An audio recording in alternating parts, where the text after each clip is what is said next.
Olá pessoal, recebi um dos vídeos mais absurdos que eu já assisti na minha vida. Foi um vídeo de uma moça chamada Laura Astrolábio. E durante o vídeo, a live que ela fez, ela diz, entre outras coisas, que pessoas de mente revolucionária como ela deveriam adotar uma estratégia diferente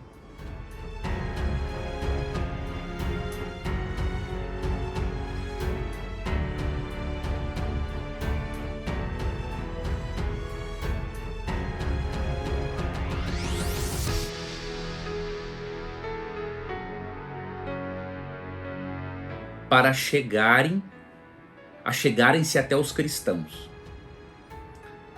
Sem nenhum receio, ela simplesmente disse o seguinte: nós temos que nos infiltrarmos na escolinha dominical e, consequentemente, falar às crianças, usar a Bíblia da forma como ela crê que deve ser usada, até vou comentar os textos bíblicos que ela mencionou, falar às crianças para que essas falem aos pais, e assim, obviamente, a doutrina revolucionária marxista possa fazer parte da vida das famílias. Ela fala muita coisa, inclusive ela chega a dizer nessa live que se ela contar o que ela presenciou em uma viagem a Jerusalém, ela destrói o cristianismo no Brasil. Acredite, ela disse isso e mais. E eu vou lhe mostrar nesse vídeo que esta moça, ela apresenta pelo menos 4 características nesse vídeo. Você pode ver outras. Primeiro, ela demonstra desonestidade intelectual.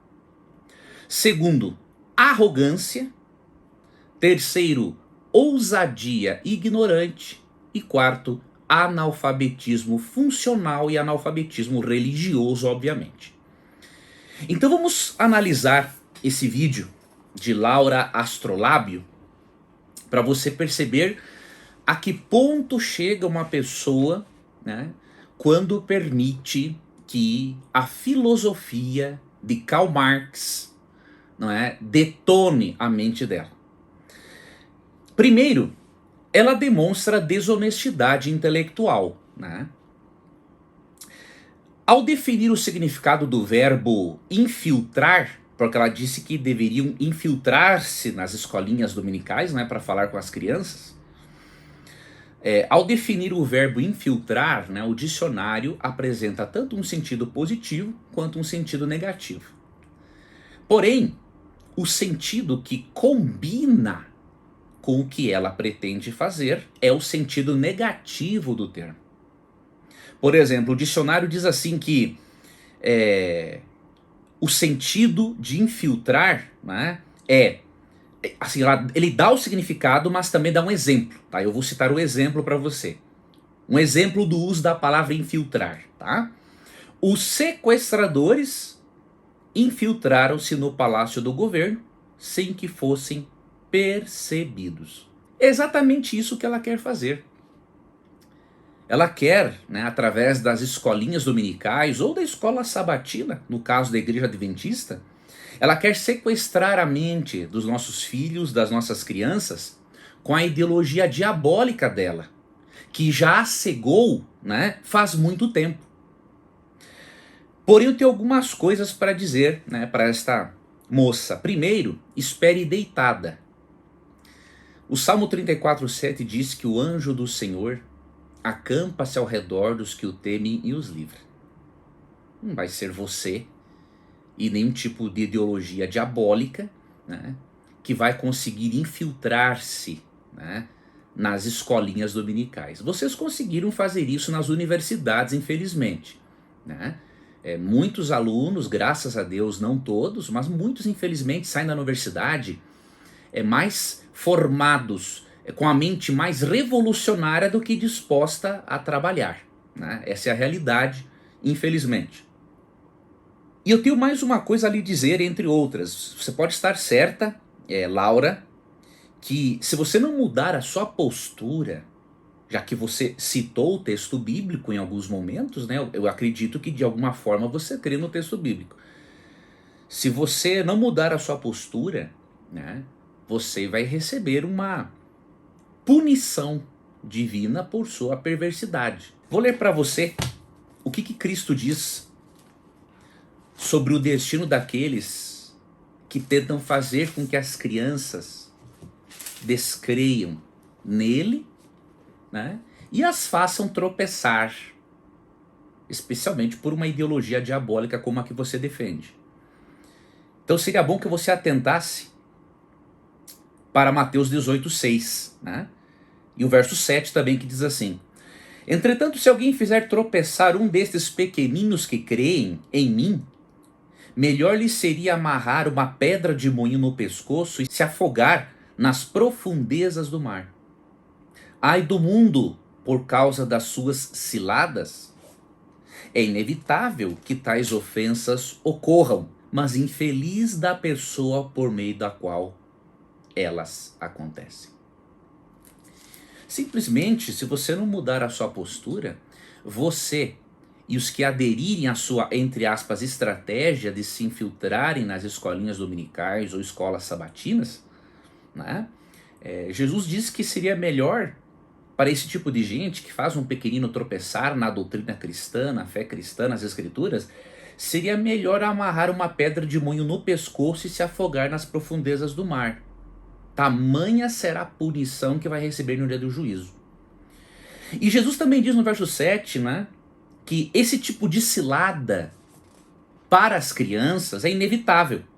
Né? É inevitável que isso ocorra neste mundo pecaminoso. Mas, ele já adverte, infeliz da pessoa por meio da qual elas acontecem. Esse tipo de cilada. Então atente bem para esse texto, caso você creia nele. E se você não crer nele, esse texto deveria pelo menos fazer você considerar o seu propósito perverso, né? Uma outra coisa que me chamou a atenção antes de eu comentar o segundo tópico, né? Esse primeiro revela claramente desonestidade intelectual, né? A pessoa que quer se infiltrar como uma sequestradora, diríamos assim, ela não é honesta intelectualmente, né? Se ela tem argumentos sólidos, ela não precisa desse tipo de recurso desonesto para convencer alguém, né? Mas não é o caso dessa moça, né? Ela citou que as pessoas de mente revolucionária como ela, né, deveriam adotar essa estratégia. E aí ela mencionou o mini manual do guerrilheiro urbano, né, escrito pelo Carlos Marighella. Se você não sabe, Carlos Marighella era um guerrilheiro comunista e assaltante de bancos. Veja o tipo de livro que ela lê. Veja o exemplo, né, que ela toma para ela para modelar a sua vida, né? Porque nós somos modelados por aquilo que nós contemplamos, né? E veja o tipo de literatura que ela recomenda também para as pessoas que assistiram a ela.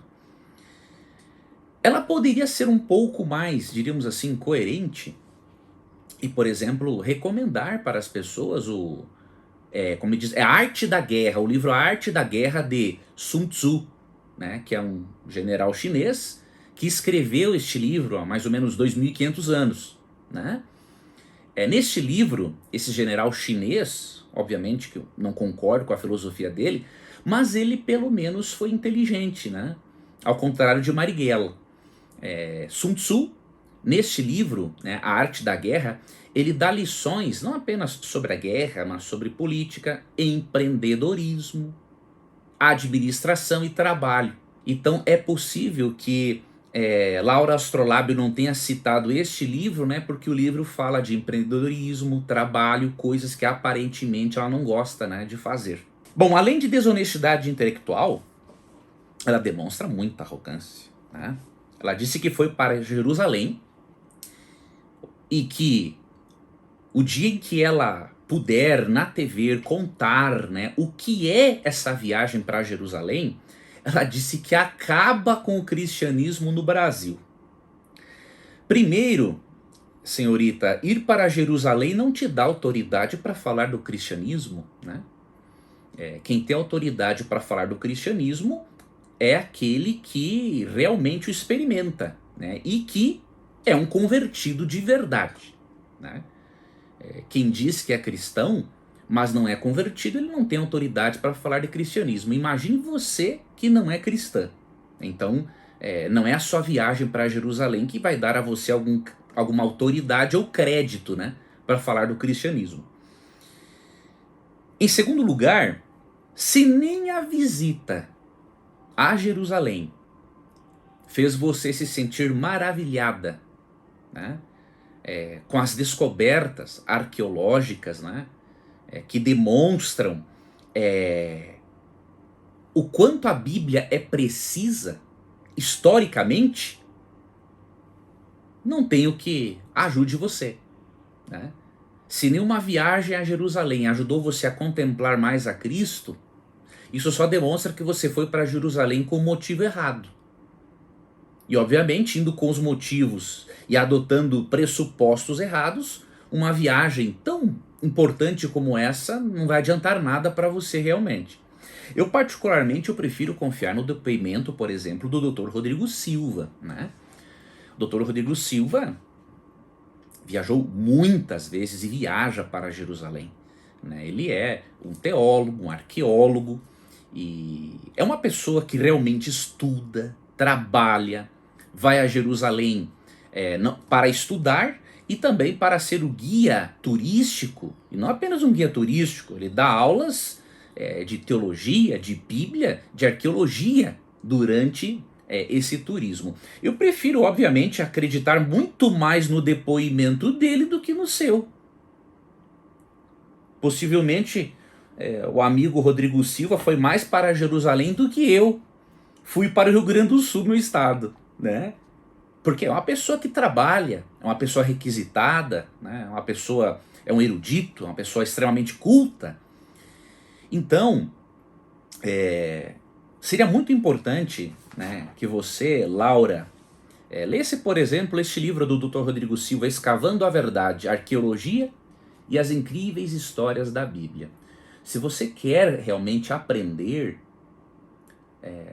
sobre arqueologia, sobre o que Jerusalém significa para o cristianismo e o quanto a arqueologia só demonstra que a Bíblia já tinha razão no que afirmava, você tem que ler esse tipo de livro. Não tem que perder tempo com um livro de Carlos Marighella.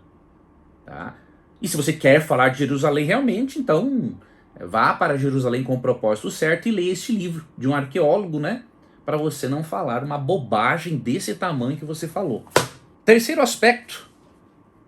Infelizmente, Laura revela uma ousadia ignorante. Ela revela essa ousadia e ao mesmo tempo uma ousadia ignorante pela pretensão de destruir o cristianismo no Brasil.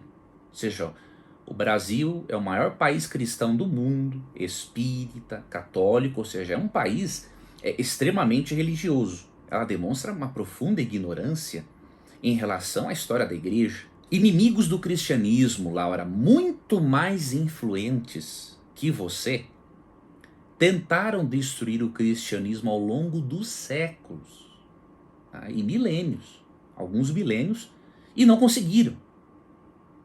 Por que você acha que você conseguiria com seu depoimento, sem autoridade nenhuma? Outro detalhe, o sangue dos mártires, quando foi derramado, esse sangue era como semente.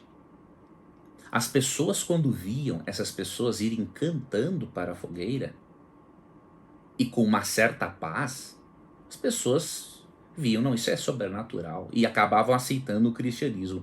Então, se até com a morte dos cristãos o cristianismo crescia, como que o teu discurso fajuto, né, vai acabar com o cristianismo no Brasil? Eu tenho muita curiosidade, né, de ver um vídeo seu falando de como a sua visita a Jerusalém é capaz de destruir o cristianismo no Brasil. Eu tenho muita curiosidade.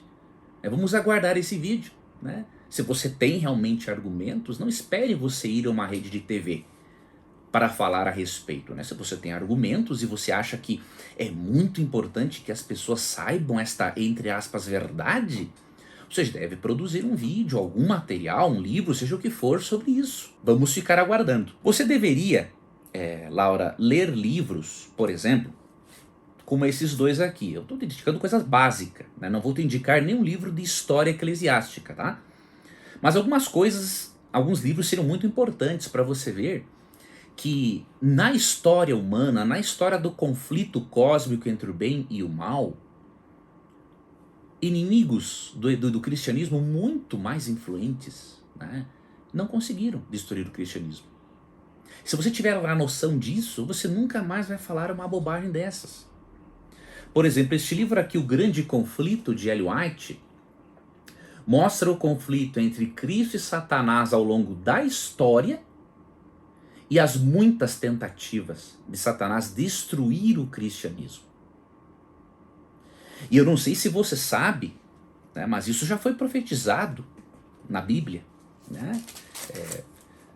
Lá no final do primeiro século, para você ter uma ideia, o apóstolo João, em Apocalipse 12, dos versos 1, né, a 6 em especial, ele fala de uma mulher, né, vestida de branco, né, e em profecia apocalíptica, né, uma mulher vestida na verdade de sol, né, essa mulher é descrita vestida de sol com a lua debaixo dos pés e uma coroa de 12 estrelas sobre a cabeça. Esta mulher aqui no contexto apocalíptico é uma referência à igreja, né, a igreja cristã, né? E você percebe que em profecia mulher significa igreja, né? Pode ler 2 Coríntios 11:2, o próprio contexto de Apocalipse 12, né? E até mesmo no Antigo Testamento. Você pode ler em Oséias capítulos 2, 3, que o povo de Deus é comparado à esposa de Cristo. É comparado a uma mulher pura, né? E aqui no verso 6 diz que a mulher fugiu para o deserto, ou seja, a igreja, né, no momento de perseguição, fugiu para o deserto, para o lugar que lhe havia sido preparado por Deus, para que ele a sustentasse pelo período de 1260 dias. 1260 dias, em profecia apocalíptica, equivale a 1260 anos. E é exatamente esse o período, de 538 a 1798, ou seja, 1260 anos, que a igreja medieval, juntamente com o Estado, perseguiu os cristãos. E por 1260 anos, foi como se a igreja estivesse realmente refugiada no deserto. Por causa da perseguição, ela não poderia aparecer. Não é? Então isso foi profetizado no final do primeiro século. Isso aconteceu várias vezes ao longo da história e nunca conseguiram destruir o cristianismo, e você vai conseguir. Para irmos mais longe, né, isso já foi profetizado, né, não somente no primeiro século. Se você ler Daniel 7:25, ali diz que um poder representado pelo chifre pequeno, né, que nós cremos ser Roma papal, porque foi o único poder que realmente saiu de Roma, diz que este poder perseguiria, magoaria os santos do Altíssimo, né, e perseguiria as pessoas. Ou seja, isso foi profetizado cerca de 600 anos antes de Cristo. Ou seja, você está muito atrasada, minha filha, na história. Muito atrasada. É impressionante. E você também deveria de ler este livro aqui, ó, o livro dos Mártires, né? Este livro aqui, ele literalmente mudou a consciência religiosa do mundo, mais especificamente da política na Inglaterra, tá? Mas isso aqui é um livro espetacular. Aqui mostra realmente, foi John Foxe que escreveu esse livro, aqui mostra realmente o que foi a vida dos mártires ao longo da história. E o quanto as perseguições, né, ao invés de acabar ou diminuir o ânimo dos cristãos, as perseguições simplesmente fizeram que o cristianismo crescesse ainda mais. Lembra-se do que eu disse antes? O sangue dos mártires era como semente. Então leia O Grande Conflito, o Livro dos Mártires, porque aí você vai tendo um conhecimento histórico e também um conhecimento profético, né? Ou seja, a Bíblia já previu perseguições ao cristianismo, você vai evitar, não é, ter um comentário tão ousado e ignorante como esse, de que é capaz de, por meio do seu relato, né, da visita a Jerusalém, destruir o cristianismo no Brasil. Né? Você não tem poder algum, né, para fazer isso. Primeiro porque, de acordo com 1 Coríntios 12, a igreja, né, é o corpo espiritual de Cristo. Então, você vai lutar contra Cristo, você vai perder o seu tempo. Segundo, em Efésios 5, 22 a 33, a igreja é comparada, né, a uma noiva, uma esposa de Jesus. Você acha que Jesus fica feliz em você falar mal da noiva dele? Reflita. Veja o que diz, por exemplo, Efésios 5, 25 a 27. Maridos, cada um de vós amai a vossa esposa, assim como Cristo amou sua igreja e sacrificou-se por ela. Só um parêntese, não é? Eu vi que você segue um Instagram que fala que o homem é opressor e não sei mais o que. Seria bom você atentar para o fato de que nenhum livro antigo valorizou tanto a mulher como a Bíblia. Eu sei das alegações, né, de que a Bíblia é machista, que a Bíblia apoiava o estupro e tudo mais. Isso vem da boca de gente que não sabe ler, né, a Bíblia, obviamente. Mas o que a Bíblia apresenta aqui é que um homem, ele tem que ter por sua mulher um amor sacrificial. Ou seja, assim como Cristo deu a vida pela igreja, o marido deve dar a vida por sua esposa. Eu duvido que a sua ideologia ensine isso. Tá? E aí continua. Além de falar que Cristo amou a igreja, diz assim: sacrificou-se por ela a fim de santificá-la, tendo-a purificado com o lavar da água por meio da palavra. E para apresentá-la a si mesmo como igreja gloriosa, sem mancha, nem ruga ou qualquer outra imperfeição, mas santa e inculpável. Então pense bem em tentar atacar o cristianismo, pense bem antes de se infiltrar nas escolinhas dominicais, né, com a sua ideologia. Pense bem nesse tipo de conselho que você dá, porque a igreja, né, tem uma relação tão íntima, o cristianismo, a igreja tem uma relação tão íntima com Cristo, que é descrita essa relação como se fosse a relação íntima entre um marido e uma mulher. Então pode ter certeza, assim como um marido decente não gosta que maltratem ou ataquem a sua esposa, Cristo não vai gostar que ataquem ou maltratem a sua esposa. Ainda mais quem pretende sequestrar a mente das crianças com uma ideologia diabólica. Lembre-se de Mateus 18,6. Jesus diz assim: se alguém fizer um desses pequeninos tropeçar, é melhor que ele ate uma pedra de moinho no pescoço e se afogue no mar. Então você tem que ter consciência dessas coisas, né? Você tem que ter um mínimo de temor a Deus, de respeito, se você crer em Deus, obviamente. E o quarto ponto, né? Além de demonstrar desonestidade intelectual, arrogância e ousadia ignorante, né? Essa moça demonstrou um total analfabetismo religioso e funcional. O analfabetismo religioso já ficou evidente. Vamos acrescentar aqui analfabetismo bíblico e funcional, tá? Isso é evidente, esse analfabetismo bíblico, né, é evidente na leitura, entre aspas, e na interpretação, entre aspas, que ela deu a alguns textos da Bíblia. Por exemplo, ela disse assim, que os socialistas e comunistas, obviamente, né, que é um outro passo do socialismo, devem se infiltrar nas escolinhas dominicais e usar a própria Bíblia para incutir, né, o socialismo na mente das crianças para que elas levem isso aos pais, porque ela sabe que diretamente com os pais ela não vai conseguir isso. Foi o que ela mesma comentou no vídeo, né? Só que o que acontece? Ela usou, primeiro, ela mencionou, na verdade, textos em que Jesus diz que ama os pobres. E esse tipo de texto deve ser lido nas escolinhas dominicais perante as crianças, né, para incutir o socialismo. E segundo, ela citou Mateus 19:24, né, onde diz aparentemente que os ricos não vão ser salvos, não herdarão o reino dos céus. Ou seja, ela generaliza. Ela demonstra analfabetismo religioso e funcional pelos seguintes motivos. Primeiro, religioso. Gênesis 13, verso 2, simplesmente mostra que o pai da fé, Abraão, que depois veio a ser Abraão, era rico. Então, como que nenhum rico vai ser salvo se o pai da fé era rico?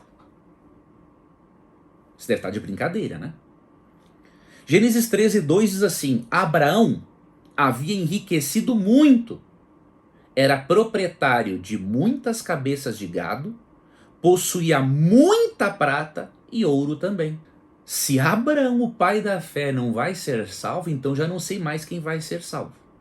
E um outro detalhe interessante, você desconsiderou também Gálatas 3, 27 e 28. Nesse texto, quando Paulo fala de homens e mulheres se unindo em torno da cruz, ele cita também o pai da fé nesse contexto, ou seja, um homem extremamente rico.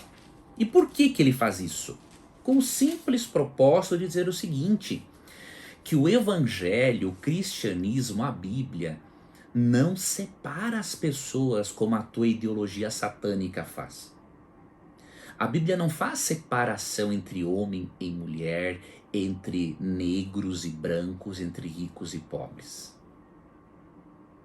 A Bíblia quer unir todas as classes, todas as raças, em torno da cruz, para que todos sejam uma família com a família celestial. Vamos ler Gálatas 3, 27 a 29. Pois todos quantos em Cristo fostes batizados, de Cristo vos revestistes. Não há judeu, nem grego, escravo ou livre, homem ou mulher, porque todos vós sois um em Cristo Jesus. Veja a superioridade do cristianismo em relação à sua filosofia marxista. Enquanto vocês pregam a luta de classes, né, colocam ricos contra pobres e pobres contra ricos, sendo que a grande maioria dos defensores dessa ideologia são ricos, né? O dinheiro é para eles, né? Para os pobres, migalhas, para eles, fortunas. Um desses, por exemplo, há alguns meses, né, viajou no Brasil alugando um jatinho de 500 mil reais. Ele poderia ter alugado algo bem mais barato e distribuído esse dinheiro aos pobres, né?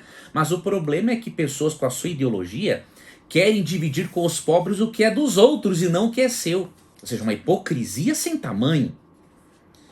É por isso que Charles Spurgeon, né, o príncipe dos pregadores, no livro Política e Cristianismo, que é uma compilação de vários sermões dele sobre política, sobre cristianismo, em que ele menciona, na verdade, a política, ele disse algo muito interessante sobre a Igreja Apostólica de Atos 2, né, que muitos dizem, né, a Igreja Apostólica de Atos 2 era socialista. O cara tem que ser muito fora da casinha, viajar muito na maionese para afirmar uma coisa dessa. E neste livro, na página 67, né, Charles Spurgeon escreveu simplesmente o seguinte, que eles, né, os da Igreja Apostólica de Atos 2, eram uma igreja generosa, bem como uma igreja unida. Eles foram tão generosos que vendiam suas propriedades e distribuíam entre todos, para que ninguém passasse necessidade. Ou seja, eles vendiam as propriedades deles, não as dos outros. Eles ajudavam os pobres com o que era deles, não com o que era dos outros. E vocês fazem totalmente o contrário, né? E aí ele continua, eles não eram comunistas, eles eram cristãos. E a diferença entre um comunista e um cristão é que um comunista diz, tudo o que é seu é meu. Enquanto que um cristão diz, tudo o que é meu é seu. E isso é muito diferente. Um é para receber e o outro para dar. Então, obviamente, o seu analfabetismo religioso é impressionante. Uma pena eu tenho que dizer isso. Eu sei que isso magoa, que isso chateia, mas eu não tenho outra palavra para definir isso. Não tenho outra palavra para definir as conclusões que você tira a respeito do texto bíblico. E o seu analfabetismo funcional também fica evidente quando você interpreta Mateus 19, 24. Veja, não somente em relação à Bíblia, mas em relação a qualquer livro que existe no mundo, você não pode interpretar o que o autor diz com base numa linha do que ele escreveu, ou do que ele afirmou, né? Você diz que faz mestrado ou tem mestrado.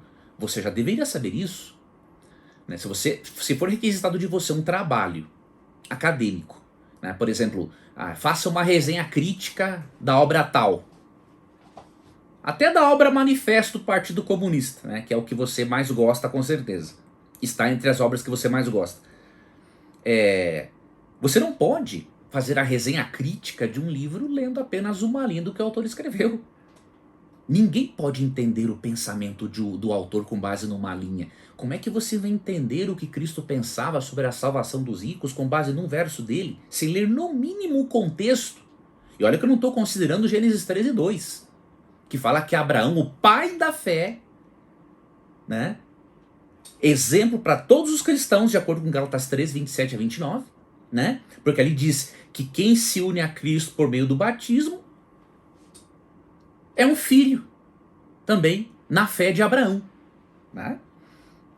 Então, não estou considerando nem esse texto, nem o personagem Jó, um dos homens mais fiéis a Deus e que era rico, né? Davi, Salomão e por aí vai. Mas você tem que entender o pensamento de qualquer autor, né? Especialmente de Jesus, lendo o contexto.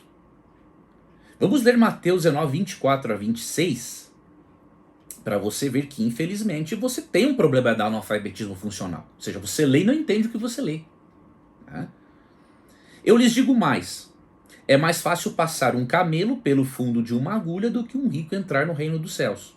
Veja, ele está dizendo que é difícil, muito difícil, mas não diz que é impossível. Se fosse impossível, não teríamos personagens bíblicos ricos. E não teríamos tantos cristãos ricos que, por meio dos seus dízimos e ofertas, abençoam a pregação do evangelho e a vida de muitas pessoas. Vamos ler o contexto, né? Só o verso em si já mostra que é difícil, porque a tendência do rico sem Deus é fazer do dinheiro um Deus. Mas não é impossível. Porque Cristo pode atuar no coração de qualquer pessoa. O Espírito Santo, de acordo com João 16, 8 a 10, ele convence qualquer pessoa que assim o permitir de que ela é uma pecadora e que precisa de um Salvador. E outra prova de que é difícil, mas não é impossível, é o fato de vários personagens bíblicos e até cristãos piedosos ao longo de séculos, muitos serem ricos, benevolentes, e ajudarem não somente na pregação do evangelho, mas muitas causas nobres. E não precisa ser cristão, há pessoas muito ricas não cristãs que doam boa parte do seu patrimônio para instituições de caridade. Continuando no contexto do verso. Ouvindo isso, os discípulos ficaram atônitos e exclamaram, sendo assim, quem pode ser salvo? Aí Cristo explica, verso 26. Mas Jesus, fixando o olhar neles, revelou-lhes: isso é impossível aos seres humanos, mas para Deus todas as coisas são possíveis. Jesus não está dizendo que todos os ricos vão perder o reino dos céus. Ele está falando sim, que é muito difícil um rico sem Deus entrar no reino dos céus. Mas que apesar de ser muito difícil, Assim como seria difícil passar um camelo pela agulha por causa da corcova, né, do camelo, ao mesmo tempo que para o ser humano é difícil, para Deus todas as coisas são possíveis. Tanto que em 1 Timóteo 6, 10 a 17, nós vemos o apóstolo Paulo aconselhando as pessoas ricas a ajudarem os pobres. Ou seja, na igreja cristã primitiva, apostólica, também existiam pessoas ricas. Então fica claro, infelizmente, no seu vídeo, desonestidade intelectual, arrogância, por pretender destruir o cristianismo só com seu depoimento de sua viagem a Jerusalém, ousadia ignorante e analfabetismo bíblico e funcional. Laura, cuide da sua criança interna ferida. Eu falo isso por experiência. Eu não sou em nada melhor do que você. Sou um pecador, falho, né? Lidei e ainda lido com os meus traumas, então nós somos iguais. A nossa diferença é que eu reconheço que preciso de ajuda e você ainda não reconhece. Só essa a diferença.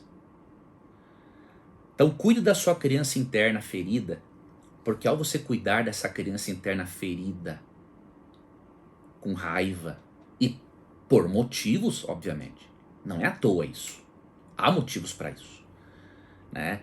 Ao você cuidar dessa criança interna raivosa e ferida, você vai parar de brigar com você mesma, com Deus, com a religião e com a vida. Você vai ter muito mais paz. Procure um terapeuta. Eu faço terapia e é uma bênção na minha vida. Trabalhe este conceito de criança interna ferida e você vai perceber que a sua vida vai melhorar muito. Segundo ponto, adore a Deus do jeito que Ele quer ser adorado e não do seu jeito. Você disse que foi cristã e que hoje faz parte de um culto afro-brasileiro, né? Independente, não tenho dúvida nenhuma, né? Os filhos de Deus estão, inclusive, e até mesmo nos cultos afro-brasileiros, muitos filhos de Deus estão lá. Mas isso não significa que Deus queira ser adorado desta forma. Então, se você quer realmente adorar a Deus, você tem que adorá-lo do jeito que Ele quer ser adorado. Terceiro, não fale mal do cristianismo, porque apesar da igreja medieval ter feito barbaridades na Idade Média e até alguns protestantes, você não pode generalizar. É graças ao protestantismo, Laura, que você tem a liberdade, por exemplo, para falar o que você quer falar. É graças ao protestantismo, né, a Martinho Lutero e outros reformadores que tiveram como pilar da reforma a liberdade religiosa, é que você pode ter a liberdade de falar o que você quer, mesmo que você fale besteira, né? Então você não deveria falar tão mal assim do cristianismo. Porque se você pode falar o que você quer falar hoje, agradeça ao protestantismo. Se não fosse o protestantismo, se não fosse Martinho Lutero ser macho de verdade, né, você e eu não estaríamos aqui com a liberdade que temos para falar o que queremos. E quarto ponto, e conselho que eu dou a você e a qualquer outra pessoa com a mente revolucionária, vá à igreja não como infiltrada, mas como uma sincera adoradora. Repito, vá à igreja não como uma infiltrada, mas como uma sincera adoradora. Jesus vai voltar. E se você não mudar os seus motivos para ir à igreja, você não vai estar preparada para o encontro com Ele. Cabe a você decidir se você fará parte daquele grupo de pessoas que estará feliz por ver Jesus voltar, como podemos ler em Isaías 25:9, Tito 2:13, ou se você fará parte daquele grupo que vai pedir para as montanhas e os rochedos caírem sobre eles, pela consciência culpada por terem de encarar a Cristo e não terem vivido o que Ele realmente ensinou. Isso está em Apocalipse 6, 14 a 17. E eu finalizo, meu internauta, relembrando você o que eu já tenho falado aqui várias vezes. Não é questão nenhuma de política, de partido A, B ou C, de candidato A, B ou C. O cristão não tem que se preocupar com isso. O cristão tem que se preocupar com ideologias e pautas. E este vídeo, né, da Laura Astrolábio, só prova que uma ideologia nunca é neutra. E que ela tem a capacidade, sim, de perverter totalmente as crenças, o raciocínio e a cosmovisão de qualquer pessoa. Que Deus guarde a você, que Deus continue guardando nossas crianças e que você, se tiver uma mente revolucionária, cuide da sua criança interna, estude a Bíblia. Esqueça, deixe de lado discussões políticas. Cuide da sua criança interna, estude a Bíblia. E aí você vai estar apta para avaliar se determinadas pautas são de Deus ou são do diabo. Porque existem somente dois poderes antagônicos neste mundo: Cristo e os seus anjos e o diabo e seus anjos. Se uma ideologia não se enquadra na ideologia de Cristo, na ideologia bíblica, é óbvio que ela pertence ao diabo. Então reflita nisso, pense, seja feliz e que Deus abençoe a todos nós. Não saia deste vídeo, não saia do meu canal sem se inscrever, se você não for inscrito, e sem ativar o sininho das notificações, se você ainda não ativou. É muito importante isso, porque quando você se inscreve e ativa o sininho das notificações, o YouTube entende que este conteúdo é relevante e ele vai espalhar para mais pessoas. Então, já que eu fiz esse estudo com muito carinho para ajudar você, faça algo por mim também, tá? Curta, se inscreva, compartilhe. Isso será muito, muito importante para o trabalho, né, que eu pretendo fazer, que é levar este conteúdo para o maior número possível de pessoas. Você estará sendo o meu parceiro, a minha parceira evangelística, ao você se inscrever, ativar o sininho das notificações, curtir o vídeo. E um último recado, eu vou deixar na descrição do vídeo um link para quem quiser fazer parte do meu Clube do Livro. Eu criei um Clube do Livro em que eu vou ler um livro por mês com os meus alunos, vou dar uma aula sobre aquele livro e vou dar dicas de leitura para que você aprenda a extrair o melhor que há num livro e aplicá-lo para a sua vida. E eu vou usar uma metodologia, o chamado ciclo de Kolbe, que era um pedagogo. No ciclo de Kolbe, há uma estratégia, há uma metodologia para adultos aprenderem. E eu vou utilizar essa metodologia. Então, se você quiser fazer parte deste clube do livro, que é um clube de conhecimento, eu convido você a acessar o link, conhecer sobre o Clube do Livro, você se inscreve.